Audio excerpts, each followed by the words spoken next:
Wife had an affair with my brother and my family supported them.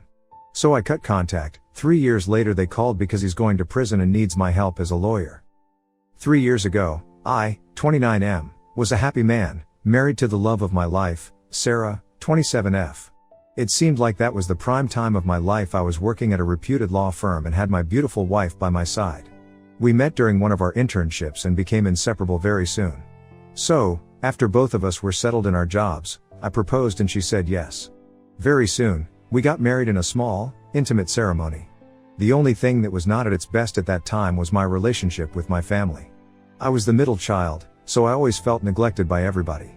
Growing up, my older sister Lily was the golden child, excelling in academics and sports, while my younger brother Mike was the baby of the family, doted on by our parents.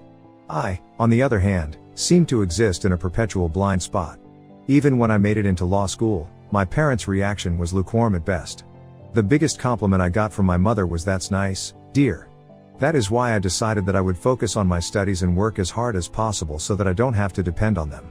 But ever since I got married, Sarah would often suggest that I should at least try to rekindle my bond with my family. She came from a close-knit family herself and could not understand the distance between me and my relatives. So, one year, we decided that we would host Thanksgiving dinner and invited everybody. Even though I didn't have any expectations, I was willing to try for Sarah. Surprisingly, everybody accepted our invitation. On that day, Mom, Dad, my sister Lily and her husband, and my younger brother Mike arrived. My mom and dad initially did the same thing they had always done, being judgmental of everything I did. But after a while, they dialed it down when they saw how hard my wife and I worked to please them. Sarah was trying her best to mingle with everybody, especially my brother Mike. I didn't pay much attention to it, thinking that it was nice that they were bonding. The evening progressed, and for once, I felt a glimmer of hope. Maybe Sarah was right. Maybe things could change. As we all sat around the dinner table, sharing stories and laughing, I allowed myself to believe that perhaps, just perhaps, I could have the family relationship I'd always yearned for. If only I knew that things weren't as innocent and good as they seemed to me. Fast forward a few months, and I started noticing subtle changes in Sarah's behavior. She became distant, often distracted and lost in thought. When I'd ask about her day, she'd give vague answers before changing the subject. I chalked it up to stress at work and didn't push her to open up. Sarah had recently taken on a high-profile case at her firm, and I assumed the pressure was getting to her. I tried to be supportive, taking on more household chores and surprising her with her favorite meals. It wasn't until I accidentally stumbled upon a series of messages on her phone that my world came crashing down. Sarah had left her phone on the kitchen counter while she was in the shower, and it kept buzzing with incoming messages. Concerned that it might be an emergency from work, I glanced at the screen.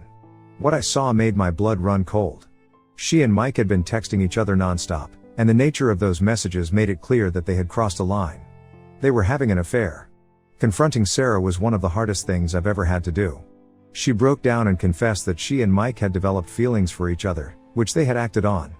According to her, she started talking to him because he seemed like the favorite child and she thought my parents would like her if Mike put in a good word for her. Apparently, this was her way of proving herself to my family. I felt humiliated, angry, and utterly shattered. The next few days were a blur. I moved out of our shared apartment, unable to bear the sight of her. I was mentally replaying every interaction between Sarah and Mike, searching for signs I might have missed.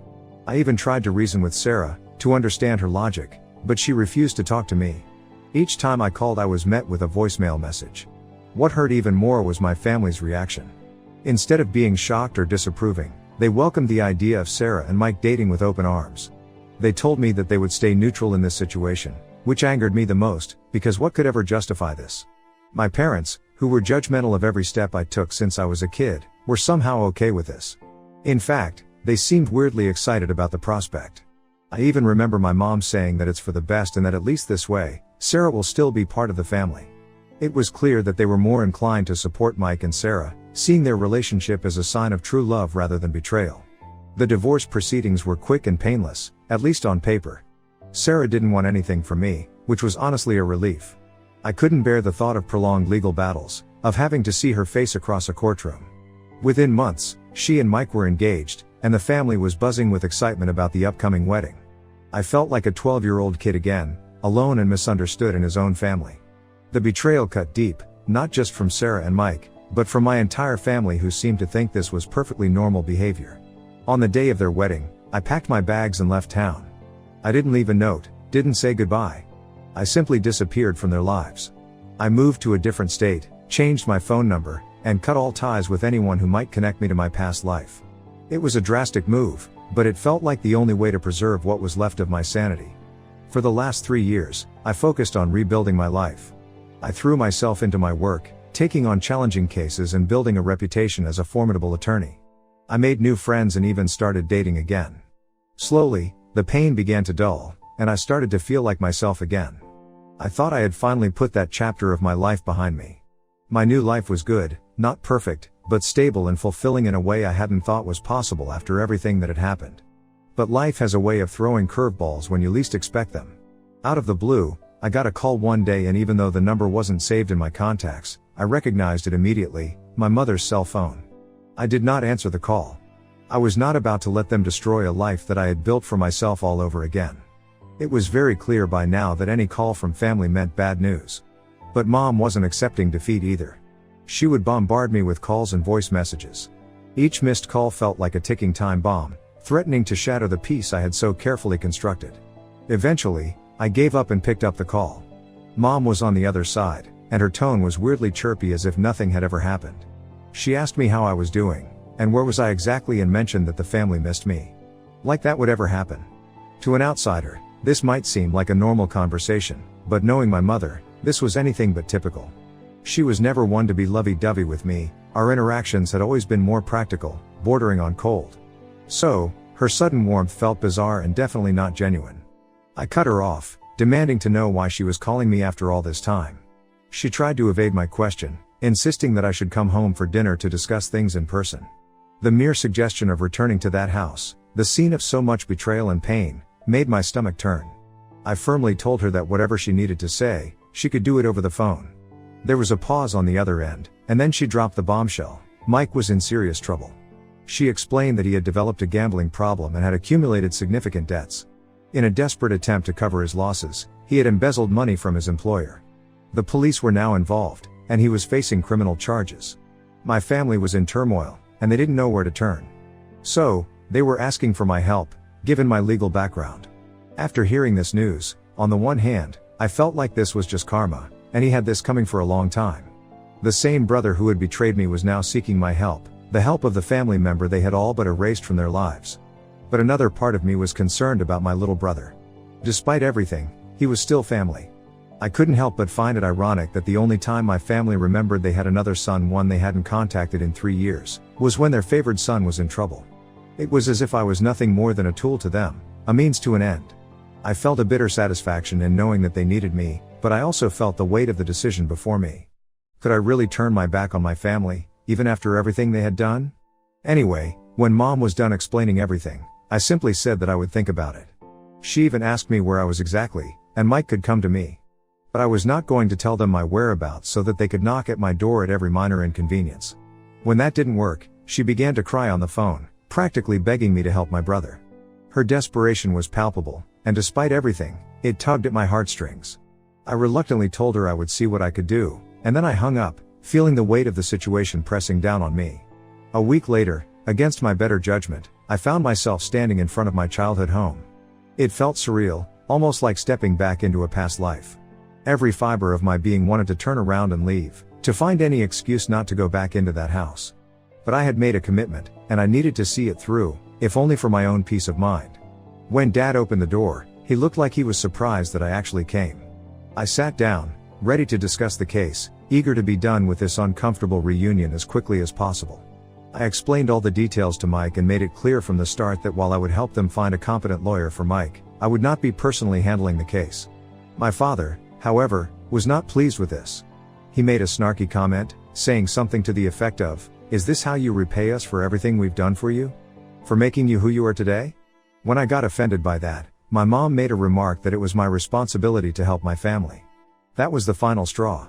The anger and resentment that I had been holding back for years came flooding out. I laid out everything they had done to me, every moment of neglect and betrayal. I reminded them how they had always treated me as an afterthought, how they had dismissed my feelings and opinions, and how they had sided with Mike and Sarah without a second thought. I told them how their actions had left me feeling isolated and unloved, and how they had backstabbed me my whole life. My family looked shocked as if they had never considered how their actions had affected me. But at that moment, I didn't care. I was done trying to make them understand, done trying to seek their approval or love. Without waiting for a response, I stood up and stormed out of the house. Mike and Mom probably ran after me, but I was too angry to care. Even though this confrontation was painful, it also gave me a strange sense of calm.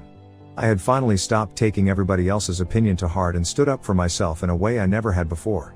I did not care anymore about what Mom and Dad thought of me or what happened to Mike, because whatever they might go through, they had it coming. My phone was flooded with voice messages after that, and I knew that it was either Mom or Mike, offering their insincere apologies and pleading for my help. I ignored them all. I was determined to stay firm in my decision to maintain my distance. But days later, I got a call from another number, and I picked up, thinking that it could be work-related. But no, it was Sarah, my ex-wife. She started by apologizing, saying she was sorry for everything that had happened between us. It was the same kind of elaborate apology I had heard from my family, full of regret and self-pity. Sarah went on to explain that Mike was in deeper trouble than I might realize. She claimed that he had gotten involved with some very dangerous people through his gambling habit and that the embezzlement charges were just the tip of the iceberg. According to her, if Mike didn't get out of this mess quickly, he would sink even deeper, potentially facing much more serious consequences. She pleaded with me, saying that as a lawyer, I was his best chance of navigating this legal mess. Sarah's plea was that I step in and help Mike, not just for his sake but for the family's. She argued that despite everything, we were still connected, still family in some way. She asked if I could find it in my heart to set aside the past, at least temporarily, to help them through this crisis. The idea of helping Mike, after everything, felt both right and wrong. Was it worth risking my own well-being to save someone who had betrayed me? And so, here I am, looking for any possible guidance from you guys. My family, who once ignored me, now needs me more than ever. But is it my responsibility to do so? Am I being selfish by wanting to stay out of it, or am I justified in protecting myself? AITA for refusing to help my brother and family, even though I might be he only one who can? Update 1. Hi everybody. First and foremost, thank you to all of you who left supportive comments. You have no idea how helpful this has been in this difficult time. Some things have happened since I posted my story, so just wanted to update you guys. After a lot of thinking, I decided that I would help Mike through this case. It's not about winning favor with Sarah, nor am I doing it for my parents' approval, because I have accepted the fact that it is not possible to satisfy them. It's about doing what's right as a lawyer and a human being. At least this way, whatever happens to Mike, I can say I did my part. I'm still standing by what I said earlier to my family. I won't be fighting this case in court. Instead, I reached out to a friend from my old firm to be the lead attorney, while I assist him with research and investigation. I made it clear to everyone involved that my role is strictly professional. This isn't about reconciling or patching things up, it's about ensuring Mike has a fair chance in his legal battle. As we dug into the case, it became apparent that Mike had gotten himself into a mess with some pretty shady characters. From what we gathered, he got caught up in gambling debts and, in a desperate attempt to get out of it, started embezzling funds from his employer. The situation was grim, but not entirely without hope. One thing working in Mike's favor was that the people he was involved with weren't exactly law-abiding citizens either.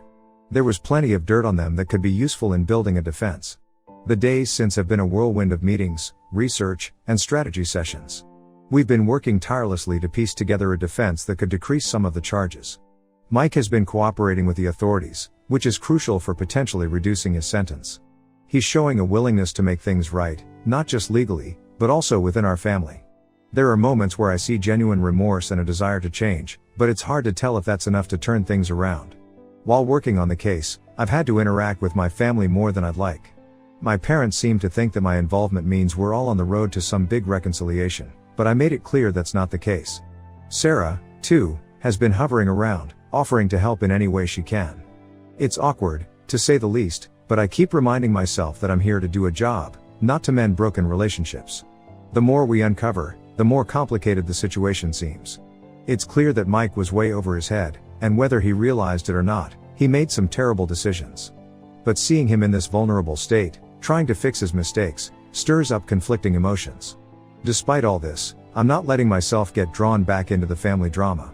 I've been careful to set boundaries and make sure that my involvement doesn't extend beyond the legal aspects. There have been moments where my parents and Sarah have tried to pull me into emotional discussions about the past, but I've managed to steer clear of those traps. They've expressed a desire to rebuild our relationship, but I'm not ready for that. I'm still processing everything that's happened, and it's going to take time to even consider opening that door. Right now, my focus is on the case and ensuring that Mike has the best possible defense. While I'm not ready to forgive and forget, I'm also not interested in holding on to bitterness. My priority right now is to help Mike navigate this legal storm, and then continue focusing on my own life. There's a long road ahead, and the outcome is still uncertain, but I know I made the right choice in getting involved, if not for them, then for my own peace of mind. Thanks again for all your support. It means more than you know. I'll keep you posted as things progress. Update 2. Hi everybody. Hope you're all doing well. I saw many questions regarding Mike's case and what exactly had he done, so here it is. Of course, I can't share everything, but I'll try to include the key details to give you a clearer picture. After diving deeper into the situation, it became evident that Mike's troubles were more serious than I initially realized. Mike had racked up considerable gambling debts, and to recover from his financial losses, which led him to borrow money from some shady characters. To cover these debts, he started embezzling money from his employer. This wasn't just a case of stealing from petty cash. Mike was manipulating financial records, creating false invoices, and transferring significant sums into accounts under his control. Initially, he managed to keep it under the radar, but as the amounts increased, so did the risks. The company's internal audit team eventually caught on, uncovering the loopholes that led to a thorough investigation. The evidence they found was damning, with detailed records showing how Mike had systematically mooched off the company of its funds. That led to him getting sued, facing charges of embezzlement, fraud, and potentially more depending on the outcome of ongoing investigations. The prosecution's case is strong, with a trail of digital and paper evidence that links Mike to pretty much everything. But this was not all. As I was skimming through all the evidence, I found out that someone else was involved in covering up the embezzlement. The shock hit me when I realized it was Sarah, my ex-wife. This felt like a sucker punch. Sarah, who had once been my partner, was now entangled in this scandal with my brother. I had to confront them both to get their side of the story. Mike looked lost, a far cry from the confident younger brother I remembered, while Sarah seemed defensive. They told me their version of events, describing a downward spiral of poor decisions and desperate actions. I was disappointed in Sarah, because the Sarah I knew was an honest, hard-working lady, and now I don't know what went wrong. From a legal standpoint, the case seemed straightforward. The evidence against Mike was substantial, and Sarah's involvement, while secondary, was still serious. My mind began turning over potential defenses and strategies, but none of them offered a clean solution. The best we could hope for might be a plea deal, possibly reducing the charges in exchange for cooperation. Adding to the pressure was my family's expectation that I would help. They seemed to see this as an opportunity to heal old wounds, to bring the family back together. My parents have been trying to use this situation as an opportunity to mend fences. Well, by parents, I mean Mom. Dad is still not thrilled about the fact that I'm not personally taking care of the case. But I couldn't forget that they had welcomed Sarah back into the fold without considering the impact on me. Now, they wanted me to fix a problem partly of their own making. Sarah has also been around, expressing concern for Mike and offering help. She seems to be dealing with her own guilt and regrets and has tried multiple times to have that conversation, but I've no interest in whatever story she has, especially now, when she has become Mike's partner in crime. As we prepare for the trial, the atmosphere is tense. My family is anxious, hoping for a favorable outcome, but also dealing with the reality that Mike's actions will have consequences. I've had to remind them repeatedly that while I can help legally, I can't undo what's been done or change the past. The next steps would be crucial: preparing for a potential plea deal, gathering character witnesses, and planning for the worst-case scenario. To everyone who's been following this saga and offering advice, thank you for your continued support. It's been invaluable in navigating this difficult time. I'll keep you updated as the trial progresses, and hopefully, the next time I write, I'll have more clarity on the outcome. Update 3. Hi everybody. I'm back with an update, and I think this would be my last one. Buckle up for a bunch of news, and believe me, the last one was unexpected for me too. So, let's dive right in. As you know, we were working hard on Mike's case, and the last few weeks have been a whirlwind of legal maneuvers.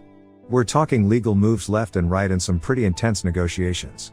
The big breakthrough came when Mike's lead lawyer had a crucial meeting with the heads of Mike's former company. This meeting? It was do or die time, not just for Mike's legal future but for all the craziness that came with his case. We were trying to work out a deal that would let Mike make things right without dragging everyone through a full-blown court drama. Now, those board members were definitely mad, feeling like Mike had stabbed them in the back after years of trust. They wanted to make an example out of him, scare anyone else who might think about pulling the same stunt. Throughout this whole showdown, we kept hammering home that Mike was ready to come clean and cooperate 100%. One more thing that worked to our benefit was that some of those high and mighty board members weren't exactly squeaky clean themselves. The game changer though? We put it out there that Mike would pay back a big chunk of the money he took. Yeah, he'd still get fired from his job, but at this point, we were thinking, hey, something's better than nothing, right? And that's the deal we finally shook hands on. Now, don't get me wrong.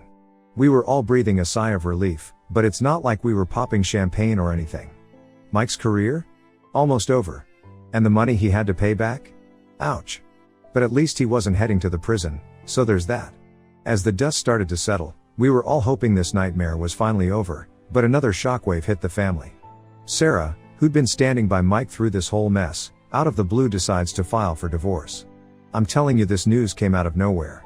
Everyone, including Mike, was caught off guard. Sarah's decision seemed sudden and out of character, given how she had been helping him cover up the embezzlement. Mike was devastated.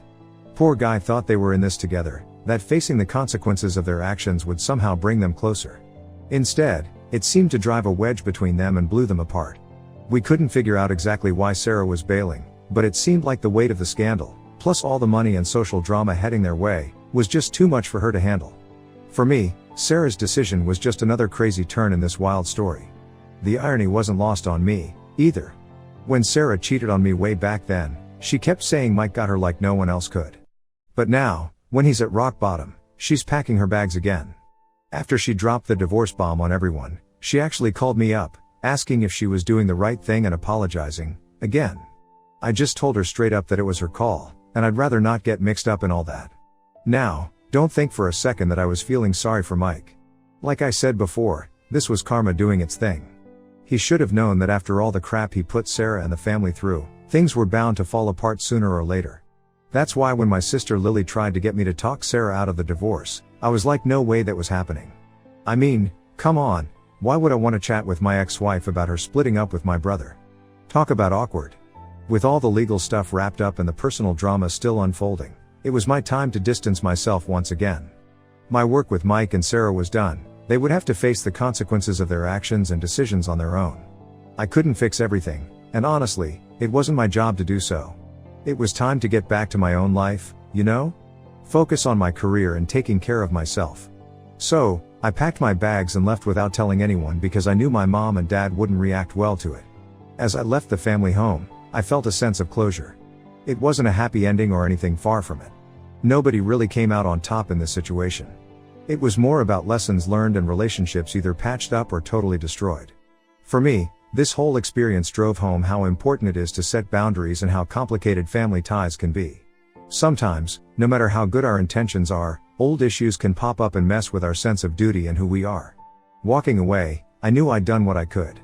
I'd helped out with the legal stuff and, in a way, provided some emotional support, even if it was from a distance. Now it was up to Mike, Sarah, and the rest of the family to figure out the next part of their lives. As for me, I was ready to turn the page and move on, taking all the lessons I'd learned with me into whatever comes next. And you know what? I finally figured something out through all this mess. I don't need my family's gold star to feel like I've accomplished something. I stepped up when things got rough. I did what any decent person would do. I probably went above and beyond, to be honest. So I think I'm officially done seeking their approval. By the way, I am so grateful to all of you for staying with me throughout this chaos. Your support was a godsend during this difficult time. Love y'all. Best friend ruined my life by making everyone think that I rejected them in HS because she was jealous and possessive, and her marriage fell apart because she kept bringing me up. Hello everyone. I, 28F, used to be best friends with Anna, 28F, since high school. She was popular and outgoing, while I was the introverted nerdy friend. In high school, I had a crush on Ethan, 28M, but I assumed he'd prefer Anna, so I stayed out of it. They started dating, and I supported her with reluctance because of their toxic, on and off relationship.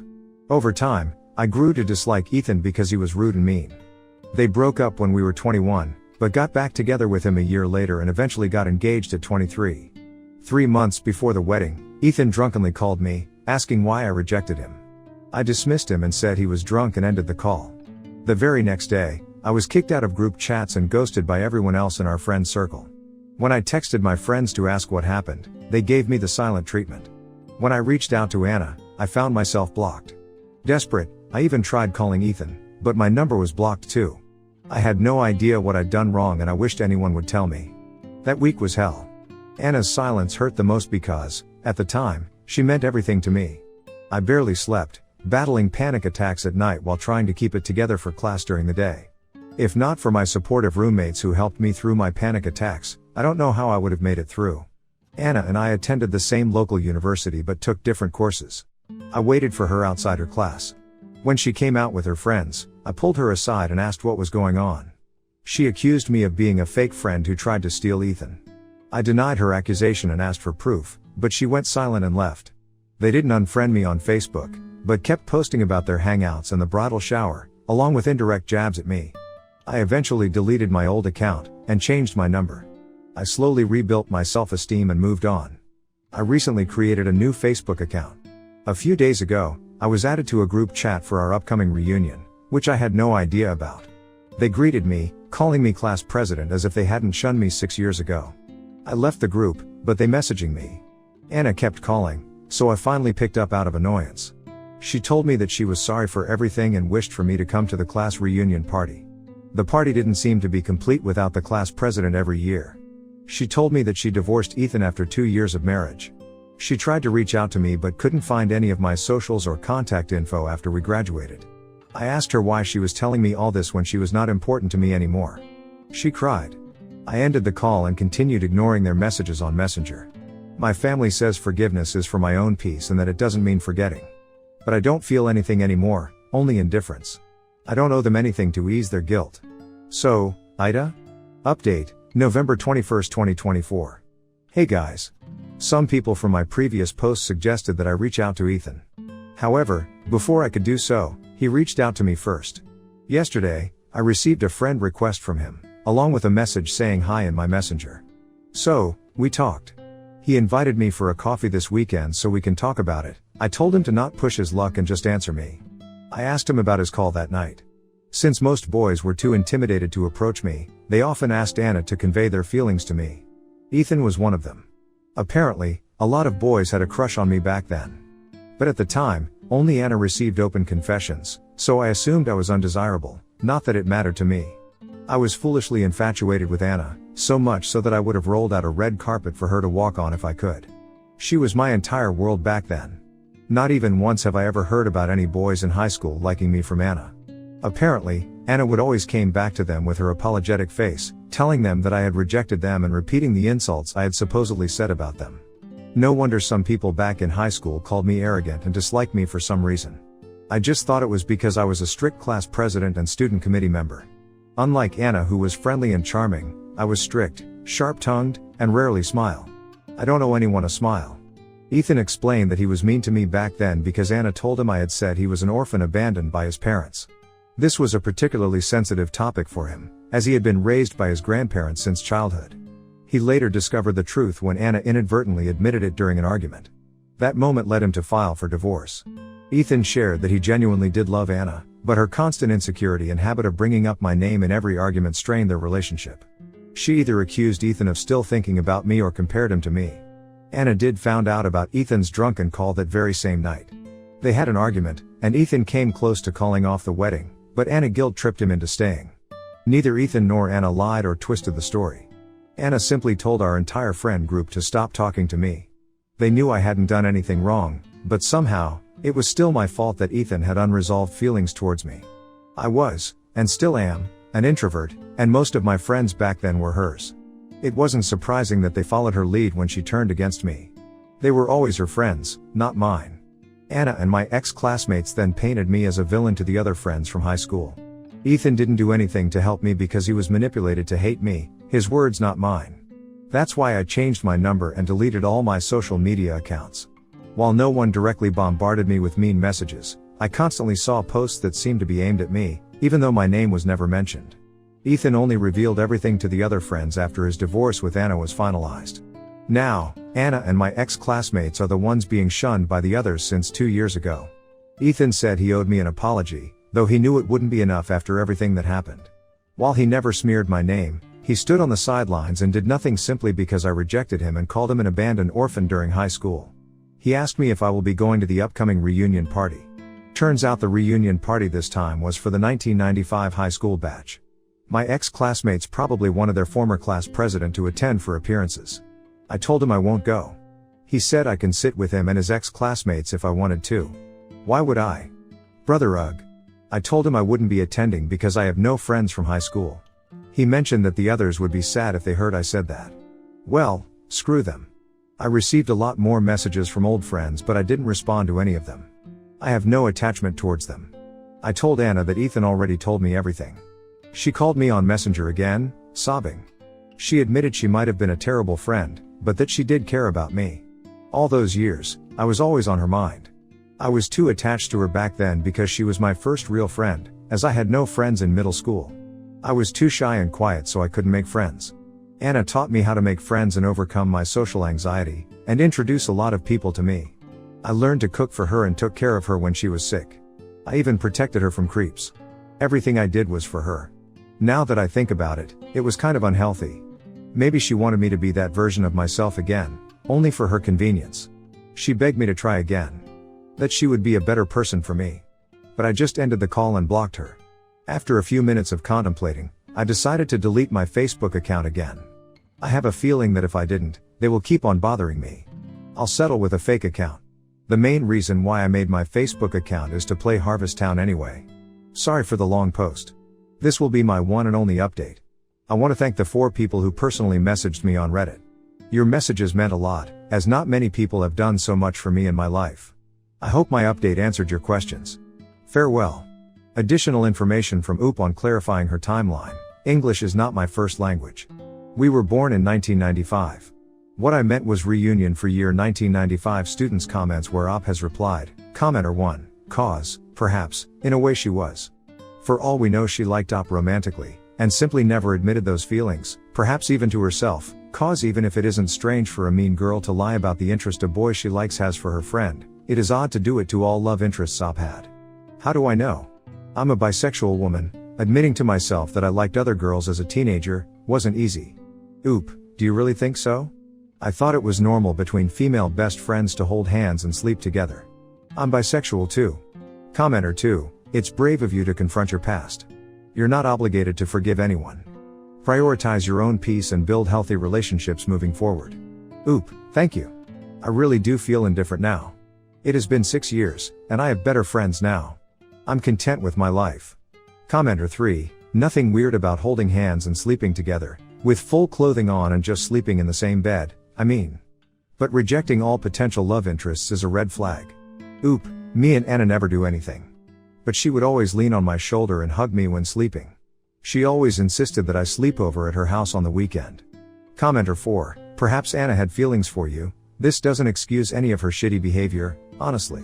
It reminds me of a popular girl I knew in high school, who liked me, but we were very incompatible, so I rejected her. Let me tell you, she made my life as hard as she could for as long as we were in the same class.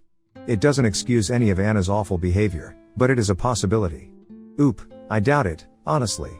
Maybe she just likes the idea of being taken care of. She had no problems throwing me away for Ethan. But now that I think about it, our dynamic was weird.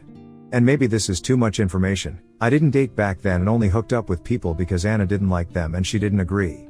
And now, I have trust issues and I'm too afraid to commit in a relationship. It's not that I like to cheat or anything. I'm just too afraid to trust my life and my heart to someone else again. Next story, sister's wife treated me like I didn't exist and hid their baby's gender from me. When my sister found out, she said she'd jump in front of a train for me instead of her wife. My sister is a lesbian, and married her wife a year ago. They receive financial support from my parents, they're wealthy, and generous, have good jobs, and as such, have decided to have a baby. Currently, her wife is about 6 months pregnant, and the two of them are visiting for holidays. I'm in college, so I don't see them very often. Yes, my parents give me financial support as well, everything is fair and square, but I'm really excited for their baby. My sister and her wife had been dating since their senior year of college, and were friends since childhood before that. I'm 7 years younger, so I was kind of left out of the loop. I never knew my sister's wife until they got married, and even then, I was swamped with my first year of college, so I didn't really ever get to know her. I was really excited though for this trip, since we'd get some one-on-one time together. Our parents live about 2 hours away from my sister and her wife, and I flew in from across the country. We're all staying with our parents, who are not yet retired. My flight got in yesterday late at night, so I slept in. My parents went to work, my sister went to go do some shopping. My sister-in-law stayed in with me, but I didn't realize she was around until she came downstairs while I was making lunch. She's pretty obviously pregnant, and I haven't seen her since her wedding, so I was really excited to see her. She was not.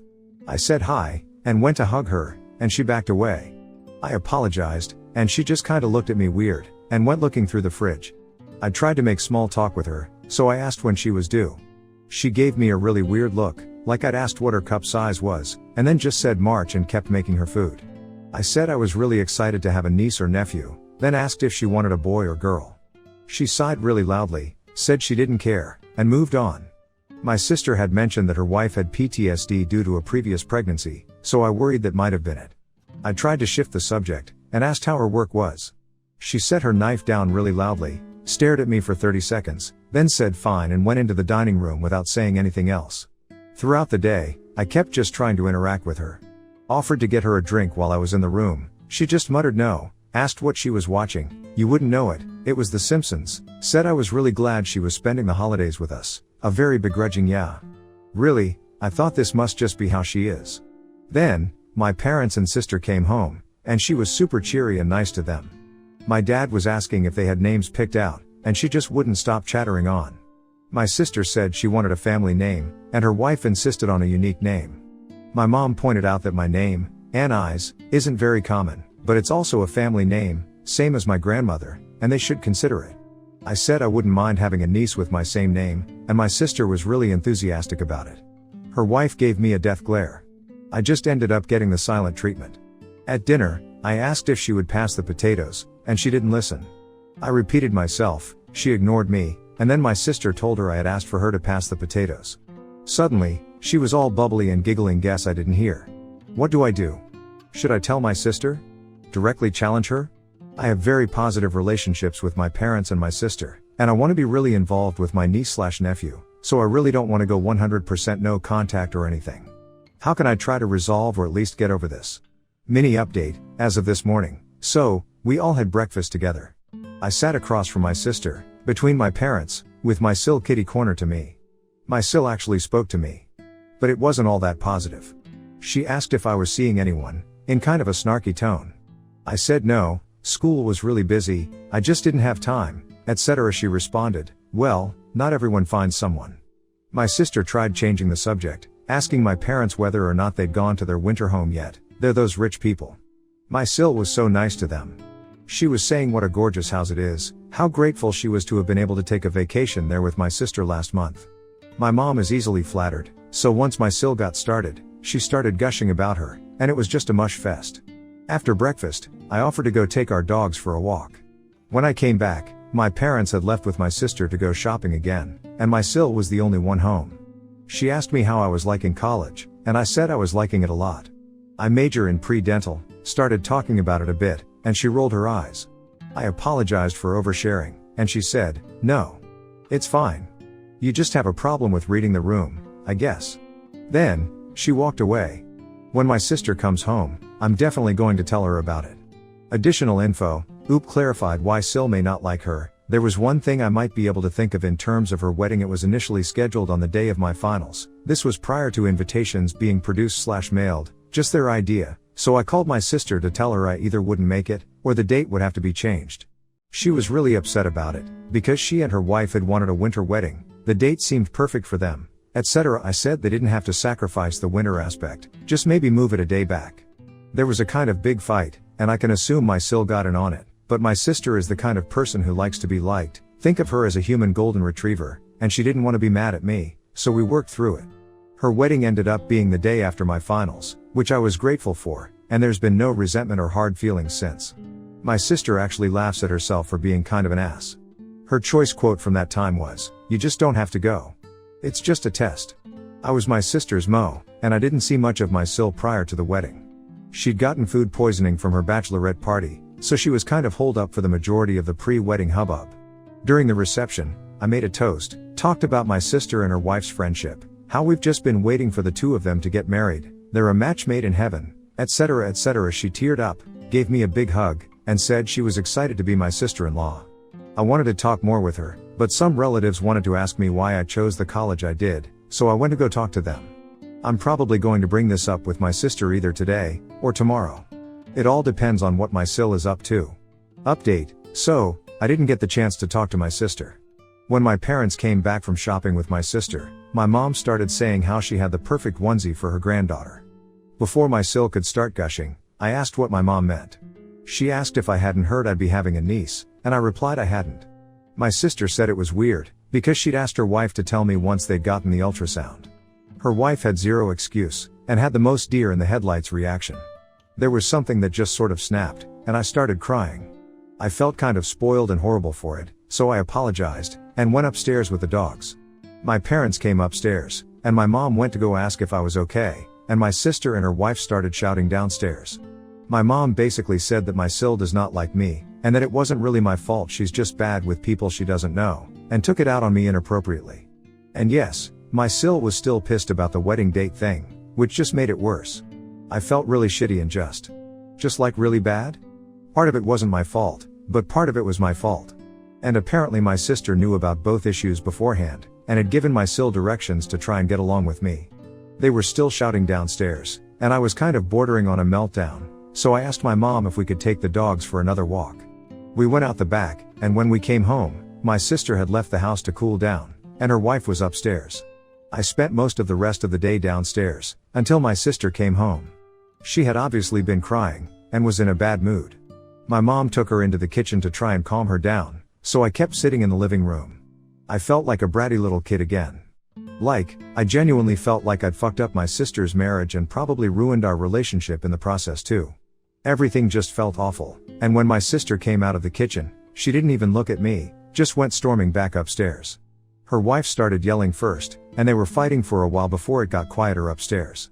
My mom, dad, and I went out for dinner, and when we came home, my sil was waiting for us. My sil apologized to me, saying she had been petty and rude, and that the wedding date thing had been a non-issue. I said it was okay if she was upset about the wedding thing, but I wish she had let me know. She said it wasn't that easy, since my sister would basically take a bullet for me, and it had caused them a big fight before their wedding.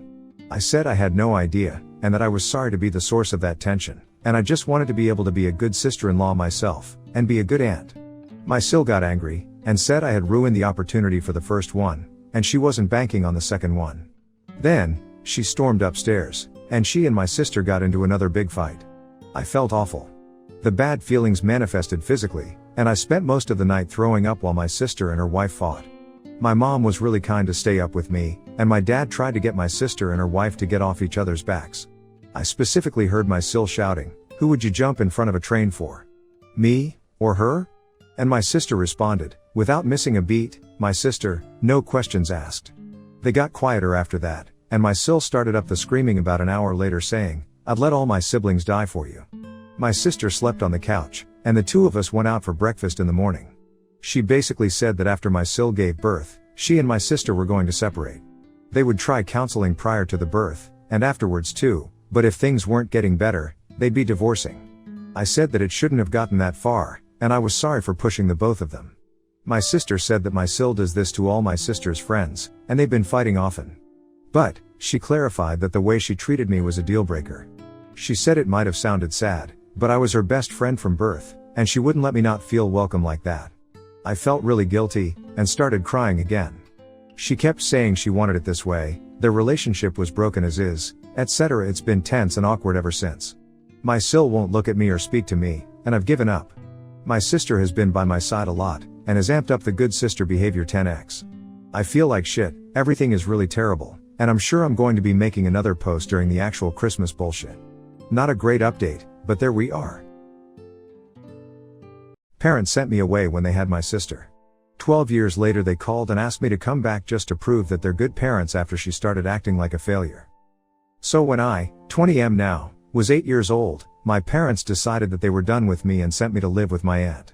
Even before I turned 8, I knew for a fact that my parents did not really like living with me, and I was mostly just a burden to them.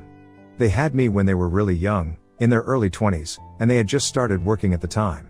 So as I was growing up, I really watched them struggle to build a life for themselves while raising me. I guess that's why they always resented me, but I only came to the conclusion recently. I didn't have any idea why they seemed to dislike me so much, back when I was little. I spent most of those 8 years trying to win them over, but nothing ever worked. I was always emotionally neglected. However, whenever we were among friends and family, they would act quite differently, probably because they couldn't risk anybody getting to know that things were not as great as they seemed. They would intimidate me to keep my mouth shut as well, so I would do so because I did not want to risk making them hate me even more than they already did. This went on for many years and obviously my emotional and mental health deteriorated, so I started doing pretty badly at school and even acted out frequently. I was a bit of a problem child and I don't really blame myself for any of it. I think if my parents had treated me well, I wouldn't have behaved like that. They scolded me, grounded me, and did everything possible to bring me under control when the teachers from my school started complaining about my behavior and grades.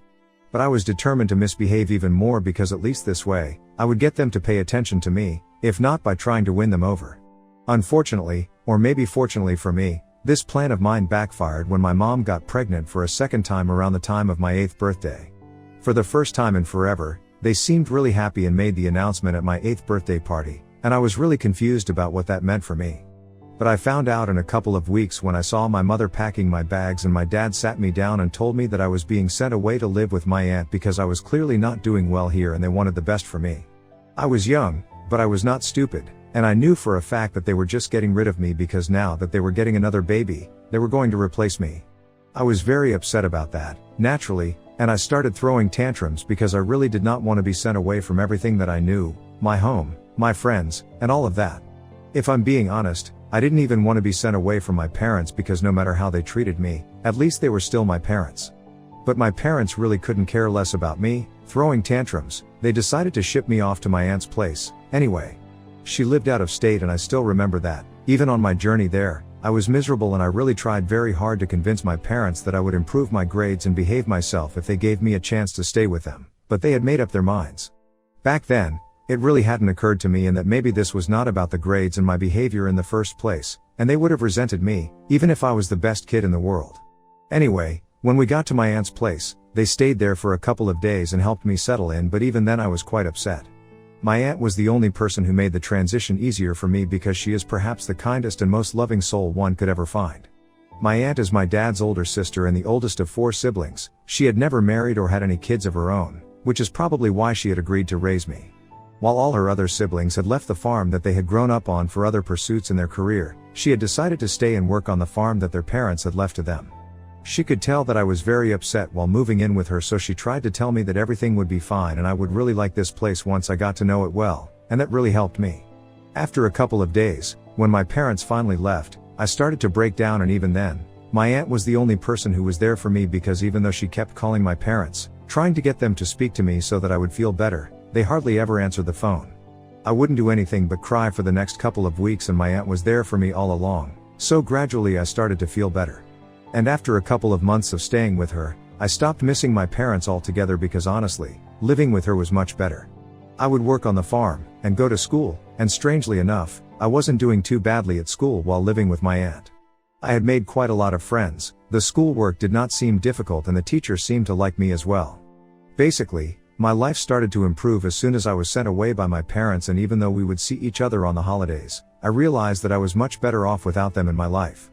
They had told my aunt that they were sending me to live with her because I was a troubled child and I needed a change of environment to do better, but after staying with her for a couple of months, I told her the truth about how my parents had never really wanted me and how they had always treated me badly. And I thanked her for taking me in, and after that, even my aunt's behavior towards my parents started to change and she became a lot colder and distant to them. We saw them at family, get-togethers, and events a couple of times after that, but in the past 12 years, we haven't really interacted much. They don't seem to care how I'm doing and I'm happier without them. My sister is around 12 years old now and I don't even have a relationship with her, but that's probably for the best because from whatever I've heard from other members of our family, she isn't really growing up to be a nice person. Even though she's just 12, she has a really nasty attitude and doesn't know how to speak to people politely. And apparently, she's even one of the biggest troublemakers at school. But that's trouble for my parents to handle, not me. I've been doing pretty well in my life since I'm in college right now and I'm getting a degree in business so that I can take over the farm and handle the business when my aunt cannot do it anymore. The college that I go to is pretty close, so I can go back home every weekend and it's quite convenient. Last weekend, while I was at home, my parents decided to call my aunt since they didn't know how to contact me, and after almost 12 years, I had a proper conversation with them on the phone. However, it was not really a good conversation because what they were asking for was ridiculous.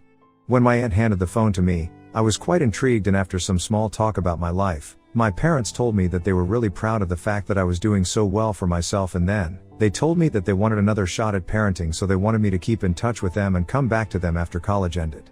I was really taken aback by that because I really couldn't imagine any scenario where they would say this. So I ended up asking them why they would say something like that all of a sudden, and then, they told me that it was mostly because of my sister. Apparently, she is even more of a problem child than I used to be, and it's really shameful for them, so they want me to reconnect with them and prove to people that they can raise good kids as well. So basically, the real reason that they wanted to reconnect with me was because they wanted to show their close friends and family members that we were not incapable of raising good children. I'm guessing that people had started judging them because when I used to stay with them, I used to be quite a problematic kid, and now that my sister is growing up to be the same way, the pressure is on for them to prove that they are not bad parents. It's a ridiculous reason to want me back, and what's crazier is that they actually expected me to entertain that idea on the phone. So I made it very clear to them that I was not coming back, and neither was I going to help them prove anything to their friends and family because I really had nothing to do with them. And they did not have anything to do with me, that was for sure. I think I have already mentioned how I was doing terribly while I was living with my parents and how much better I started to do in my life when I moved in with my aunt. So really, I don't think they had any problem children, I think they were the problem all along. Besides, it would be a huge lie if I said that my parents had raised me well, because they had not raised me at all.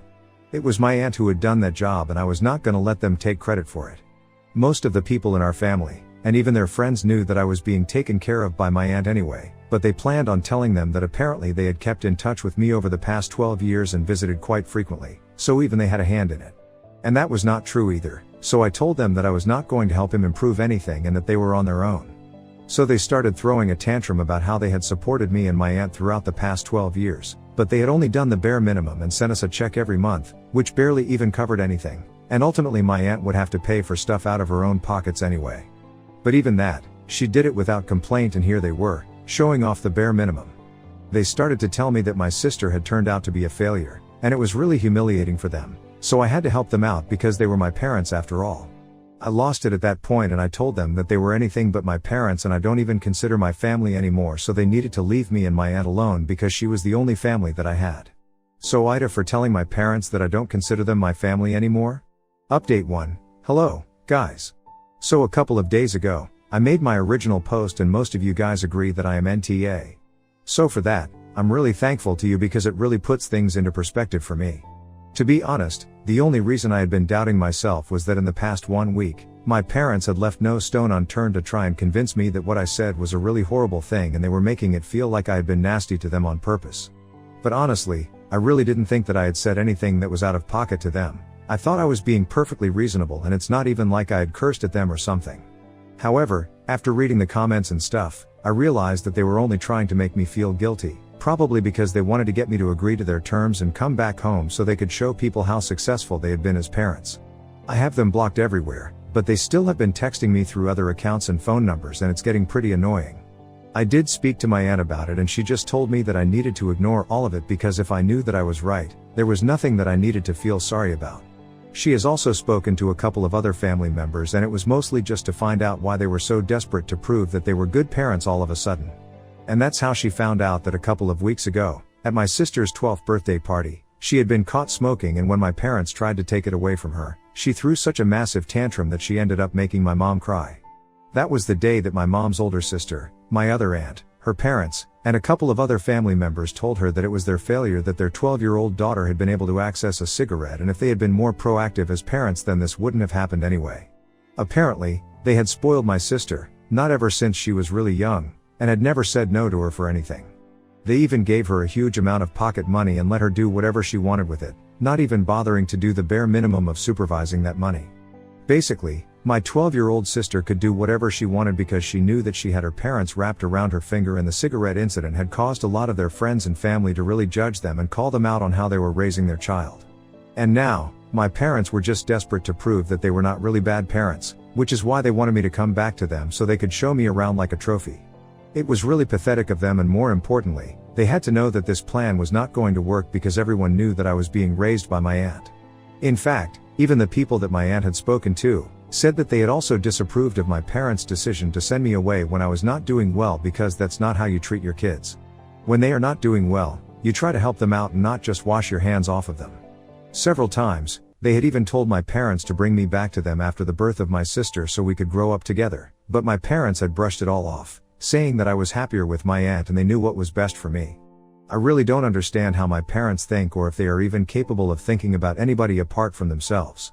Even with my sister, it was really easy for them to tell me that she was a failure and write her off while trying to get me back, and it scares me that she's just 12 years old. She needs some guidance and counseling, that's all. I believe that will be enough for her to be brought back onto the right path, but I don't think my parents are the right kind of people to do that. She is the one kid that they sent me away for because they wanted to save all their resources for her, their time, their money, and their energy. And now, this is the way they have been raising her and treating her, even though they sacrificed their relationship with their oldest kid for her sake, or so they say. I don't think they care about any of their kids at all, and I don't really think that they were ever cut out to be parents in the first place. It would be very easy for me to hate my sister because she got everything that I never did from our parents: the love, the care and the affection, and of course, the money and time. But honestly, I just feel bad for her because in spite of all of that, it's not what you need to raise a kid the right way. My parents somehow managed to fail both their children, and that's what's the most shocking bit about this situation. I just hope that they stop calling me and texting me because I really don't want to speak to them, especially after what I found out from my aunt and other members of the family. The next time that they try to get to me and make me feel guilty, they are definitely going to get it from me. Update 2. So it has been a couple of days since my update, and like I had said, if my parents tried to make me feel guilty once more, they would get it from me, and they did. A couple of hours ago, they called me up from a phone, and as soon as I picked up, they started telling me that I owed it to them to apologize for what I had said and come back home. I was already feeling quite another weather today and was not in a good mood. That phone call just made things worse and I lost my temper. I started yelling at them, and I told them that I was not gonna apologize for anything that I had said, because it was all the truth. They really were not my parents, they had done nothing to earn that, and if I really had to call anybody my family, it would be my aunt. She was the one who had raised me. They had had nothing to do with me for the past 12 years, and even before that, all they had done was neglect me. So if they can't handle the fact that I don't think of them as my family, they don't have anybody else to blame but themselves, and they need to introspect instead of calling me up, again and again, to try and make me feel bad for something that I really don't have to feel bad about. They tried to interrupt me and tell me that my aunt might have raised me, but they were the ones who had supported us and we shouldn't forget that, and I told them that the money that they would send us badly covered any of my expenses, and my aunt would have to pay for everything out of her own pockets anyway, so it was meaningless. Besides, they wouldn't even have had to send any child support to my aunt if they had bothered to keep their child with them, so they needed to stop acting like they were doing my aunt a huge favor by sending us money as child support. I told them that it was the bare minimum that they could have done for her after dumping their son onto her, and it's out of the greatness of her heart that she never spoke about this to the other people in the family and spoiled the reputation, even though she could have easily done so. They needed to stop talking about the money that they had spent, because money is not everything, and that's clearly a lesson they should have learned after the incident at my sister's birthday party, because they kept throwing money at their youngest daughter as well, and looking where that landed them. She was a spoiled brat, and even though they were the ones referring to her as a failure, the real failures were always going to be my parents because they had failed us both.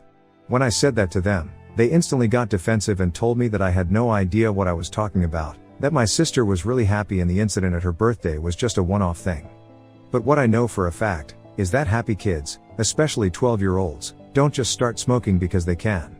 I told them that I was pretty sure that they were just saying this to convince themselves, because I was definitely not convinced that they were doing the best that they could while raising my sister. In fact, they were doing the exact same thing that they had done to me, just the opposite of it. While they had failed me by not giving me any attention, they were doing the same to her, but alongside that, they were also giving her a bunch of money to burn and spoiling her by not disciplining her during the time that they spent together. And that was very obvious to me, even though I had never even met the kid. Besides, the fact that they had felt the need to reach out to me to prove to other people that they were good parents, it just went on to show that they couldn't care less about actually being good to their children. They just wanted to prove to everyone that they were good to their children, and there was a huge difference between the two. I guess this was too much truth for my parents to handle, and they immediately started screaming at me, cussing me out, and telling me that I had no idea what I was talking about. But judging by the way they had immediately become defensive and started yelling at me, I would say that I had hit the nail pretty much on the head. We kept arguing for a couple of minutes more, and then they told me that they were glad that they had sent me away all those years ago because I was clearly not good enough to be their son in the first place, and they were really happy that they had chosen to stay with their daughter instead. Then they hung up, probably thinking that whatever they had said to me those last couple of seconds would have made me feel really bad, but I really didn't care. I was just happy that I had won this argument, because otherwise, they wouldn't have had to resort to such low blows. And now, I'm hoping that they will think twice before picking fights with me or calling me up again. The only thing that I do have regrets about is that I don't think I'll be able to do anything about this situation with my sister. It's a pity, because I know for a fact that she would be able to do well if she was just brought out of the environment that my parents have created for her. But well, you win some, you lose some. Update 3. So it's been a week since I last spoke to my parents. They did not bother me after that last phone call, and I think that's good for them. Anyway, from what I know, they have been telling everybody in the family that the cigarette incident with my sister was just a one-time thing, and she had never done this before, and neither would this ever happen again. But nobody was fooled. People had guessed that there was something going on with her, and even if this was the first time she had smoked a cigarette, there was no telling what else she had done in the past, and the only people who were responsible for this, but my parents, because it was obvious that this had happened due to a severe lack of supervision and discipline. Normally, I don't really encourage judging people without knowing them, but I know my parents and I think they deserve to be judged. I mean, what kind of people just get rid of one kid when they are pregnant with another? My parents, that's who. I'm just glad that the rest of my family is finally realizing how messed up they are as people and are starting to maintain their distance from them. In fact, my aunt has even started telling people, after staying silent for so long, about how the real reason that they had left me with her was not because I was a troubled kid in the past, but just because they wanted to spend more time with their other kid and did not want me. And even though I had actually been a troubled kid, it was not my fault. It had just been because of my parents, because otherwise, I wouldn't have been able to do well, even after I had moved away. She had kept all of this to herself for the past 12 years because she really did not want to spoil my parents' reputation, but at this point, she thought that they deserved it. They had it a long time coming, and it was only out of our decency that we hadn't spoken up about it. People are already quite wary of my parents because of how defensive they have become, and they are obviously in denial of the fact that they have failed as parents, and our version of what had happened all those years ago when they had left me with my aunt. It has just made everybody realize that my parents are the real villains and that they really do not deserve either of us. Not my sister, and definitely not me. Some people might think that we are going overboard and that we don't need to kick them and they are done, but honestly, none of this would have been happening if they hadn't called me up and told me to help them pretend that they were good parents. So, they totally deserve this. Update 4. Hey, so it's been a couple of weeks since I last posted, and there is a major update because my grandparents, my maternal ones, have decided to fight for custody of my sister. I had kept in touch with most of my family, even after my parents had sent me away to live with my aunt. So my grandparents and I have a normal relationship, which is why when they called me up a couple of days back to ask me how my relationship with my parents had been when they had sent me away, I decided to finally tell them the truth. They told me that they were glad that I had decided to finally speak up about how they had treated me back then, because, for so many years, they had believed that their daughter and her husband, my parents, had had a good enough reason to send me away, but now, they were realizing that no reason was good enough to send their own child away. They apologized to me for not seeing the truth sooner, and I had to tell them that it was fine because honestly, everybody has a lot on their plates, and I'm sure that I was not exactly suffering on the surface, so nobody could have ever realized without being told that I was not being treated right by my parents.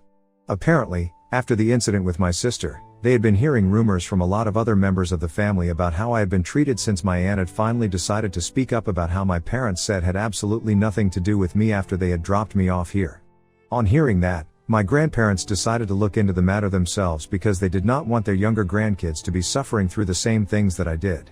So they spoke to me, and when they realized that my parents had not changed a bit and they were still trying to just show that they were good parents, but couldn't be bothered to actually be there for their kids, they decided to fight for the custody of my sister so she could be brought up differently.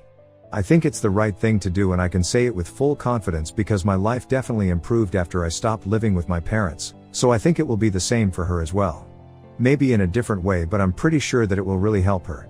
They have already managed to get temporary custody of her, and she seems kind of indifferent to this massive change, which means that with time, she is going to feel better about it.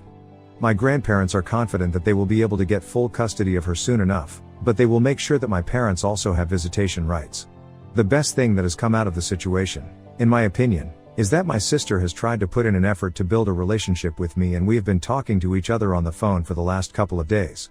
She seems happy to talk to me, and I already know that for the past couple of years, she had been instructed by our parents not to speak to me because I was not a good influence, but now, she's finally coming around to me, and maybe we will be able to build a good relationship by the end of this. I'm hopeful enough. Asked my GF for childhood photos for a gift project, but found a hidden video of her with our close friend. She broke down crying, said she deleted it years ago. I've been in a relationship with Kat, F26, for a little over 2 years. Extremely satisfied with the relationship, she is just what I didn't know I needed. Small arguments here and there, but the kind that gets sorted with a talk or 2 hours after once we both cool down a bit.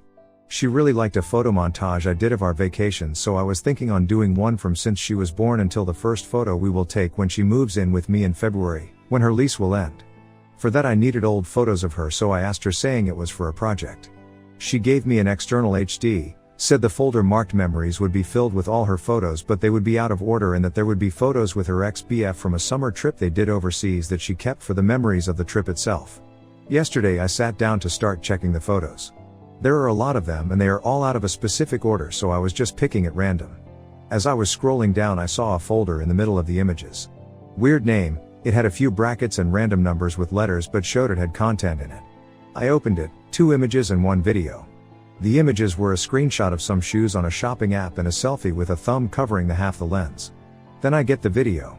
Short, 53 seconds, first 7 or 8 seconds is someone fumbling with what I expect to be a phone. Then the camera moves down and it is Kat back, naked. With the movements and sounds is obvious that this is her having sex with someone. To be clear, this is not proof of cheating. She has a back tattoo to which she has been adding through the years. On the video it is less complete than when I met her, and her hair is very short. Checking by other photos, I would say she was either 18 or 19 years old at the time. Now, we both know that neither of us was a virgin when we met, still it is a little bit unsettling to me to get that knowledge imprinted on my brain with visual aids. OFC, she is not doing anything wrong, but there are 3 things running wild on my mind. First, she was wearing what I can only describe as crotchless panties with a bunny tail to the side. At one point I could see what it looked like, a small whip, similar to what the jockeys use. She never showed any inclination for this kind of thing with me, but what is really bothering is that at one point I can see that her right wrist has a handcuff, the kind with fluffy pink hair around, with the other handcuff open at the side. This is bothering me because she absolutely hates to be held in any way by her wrists. First time I did it during sex, she literally tensed and froze on the spot to the point that I stopped what I was doing to check on her. She told me to never do it again. I actually told her to give me a safe word that night so that if I ever did something that she wasn't comfortable, just say the word and I stop. Fortunately never had to use it to this day. Now my mind is trying to make sense of it, and I'm getting concerned that she doesn't trust me for some reason, at least not to the point she seems to have trusted this guy. Second, the existence of the video itself. She loves taking photos, but nothing overly sexual, just some sexy outfits, but even those aren't what I would call too much skin. She is actually pretty flirty and sometimes inappropriate when texting or speaking over the phone, but she told me once to forget any nudes or videos. She won't send them nor let me take them. Really don't mind, I rather see everything live. And now I see a video. Third, and what is bothering the most. I'm almost 100% sure the guy is a friend of hers, Mark M26.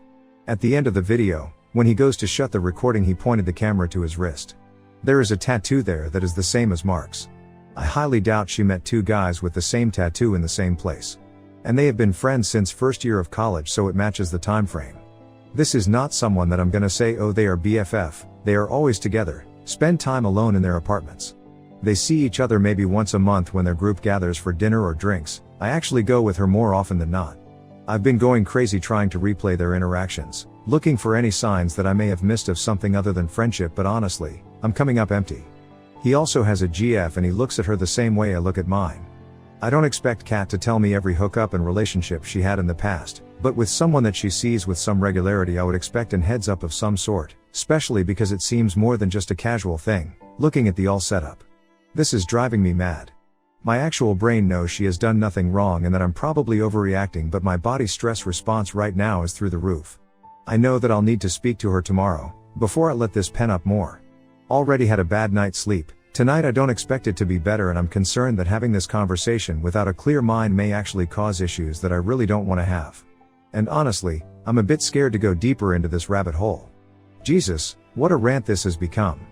Sorry for the wall of text, seems I had more to vent than I thought. How do I approach this conversation tomorrow? Edit. Now, maybe my English isn't as good as I hoped because I honestly do not understand the amount of people with the idea that I want to do BDSM with my GF and that I'm salty about she doing it with someone else. Never did, it is not something I can see enjoying, so I would only do it to an extent if I was asked. My issue is, if she is interested in this, why hasn't she approached the subject in a 2-year relationship? And it doesn't help the matter that this doesn't seem to be an ex but one of her friends, which either is in fact an ex and she hid that from me when we talked about past relationships in the beginning of our own, or had a FWB situation or whatever else happened there. Is the not having context to the video that is causing my mind spinning, and that is why I need to speak with her before the dam burst, and that is why I reached out for advice to at least not making this shit worse than it already is. And no, I didn't went through her phone to get pictures. I asked her for pictures, she gave an external HD and told me in which folder to get them.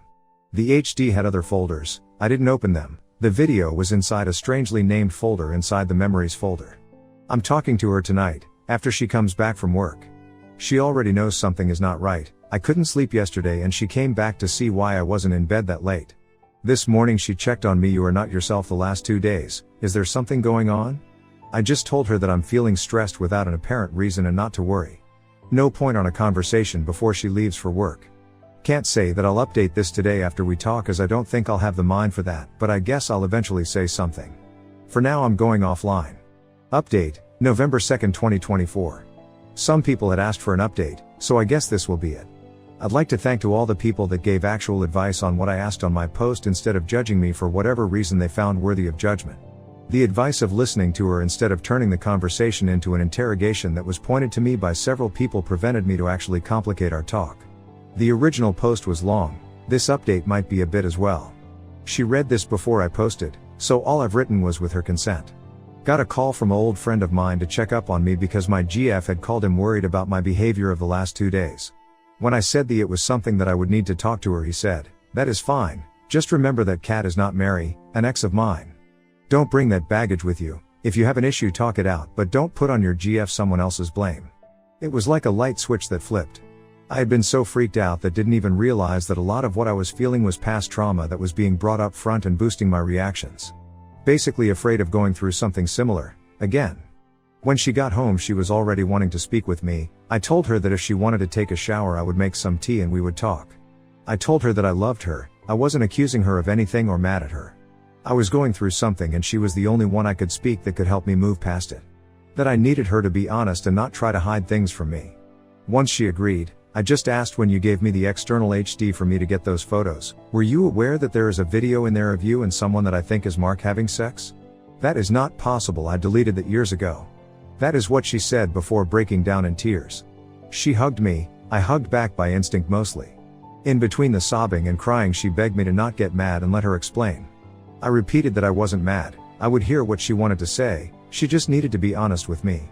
Once she calmed down she told me that it happened around 3 weeks after her 19th birthday. She had broken up with her high school BF about 2 months prior. They were both pretty drunk hanging out at her apartment living room after a night out and things just escalated into physical. She said that in the next morning they both felt extremely self-conscious about the all thing. Mark was really freaked out that she might think he had taken advantage of her because she had a recent breakup. She was concerned that Mark had feelings for her because she only saw him as a friend. They ended up agreeing that it was a drunken hookup that none of them wanted to follow up on. At one point Mark asked her if she remembered making a video. They checked both their phones and there was a video and photo on her phone that she deleted then. She never saw them again and believed them to be gone. According to her they even avoided each other for the next couple of months because of the awkwardness and nothing else happened. I had been watching her while she spoke. She kept eye contact while speaking, seemed tense but nothing unexpected.